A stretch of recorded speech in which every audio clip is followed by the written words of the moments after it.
you're a young investor, doesn't it just make sense that you should be in 100% technology and growth stocks? And the boring shit like dividends can come later. Every investor is going to do things differently that align with their values, their risk tolerance, their goals. Now this comment says, I don't see the point because you'll be taxed on cash dividends every year. I agree to this, by the way. I think if you're going to have the two accounts, a Roth IRA for retirement and an individual account, the technology and massive growth should always go in the Roth IRA because that's the one that's tax free. There's no tax on any of your gains. So when you look back over the years on a technology ETF that could be up 1,000% in 2 decades, or a dividend stock that's up, 120% in 2 decades and has paid a 3% annual dividend for those 2 decades, which tax bill would you rather avoid? Probably the one that's up 1,000%. You'd rather pay the taxes on the small dividends that are incrementally coming in. To say, wouldn't it be better? There's no one size fits all because every investor is different. Now, this is what some financial advisors recommend. Again, I'm not a financial advisor, so this is not my recommendation. If you're 20 to 40, it's 50% tech, 30% S&P, 20% dividends. And the way you would do this, again, is 50% technology would go all in your Roth IRA and the others would go in your individual. Now, when you're 40 to 50, these numbers would change a little. And when you're 50 and plus, these numbers would change even more. And you would add bonds if you wanted. You might be 20 years old going, you know what? I personally want to be 100% technology. I don't want any S&P and I don't want any dividends.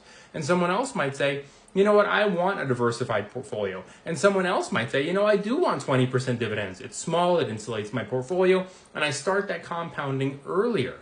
If you're 20 and you say, you know what, I'm going to do 100% tech and when I turn 50, I'll sell some of the tech and I'll buy the dividends then. What you're missing out on is compounding over decades. It snowballs. It starts with a very small amount, 20%. It insulates your portfolio and it builds and builds and builds. Kind of in the background, well, I should do it like this. Kind of in the background, you forget about it and it's there, building, building, building, slowly over time. When you start investing in dividends early, you have something called a low cost basis. So the price of the fund is a lot lower today than it's going to be in 30 years. So here's an example, and I have it on my screen because there's a lot of numbers here, and there's no way I'm going to be able to remember them.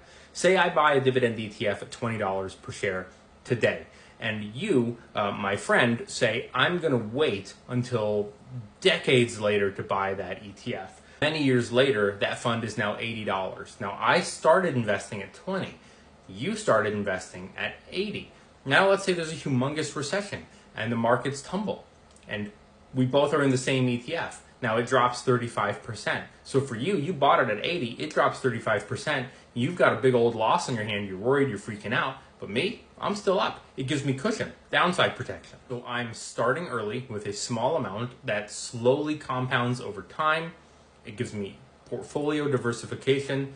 It insulates my portfolio in the short term. And also, by the way, if there is a recession, in the near term, I'm able to use those dividends to buy way more shares at a discount.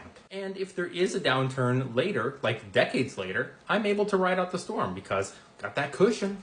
The whole goal of this channel, by the way, is to show all the options to every investor and say, hey, this is an option, that is an option. And then you, the audience, can decide, I don't like that method, I like this method. But I'm not going to come out and say, this is the only way and you have to do it my way, because then people are going to say, you're promoting a certain kind of style of investing that's reckless. I'm just a guy telling you different strategies. You do with that what you will.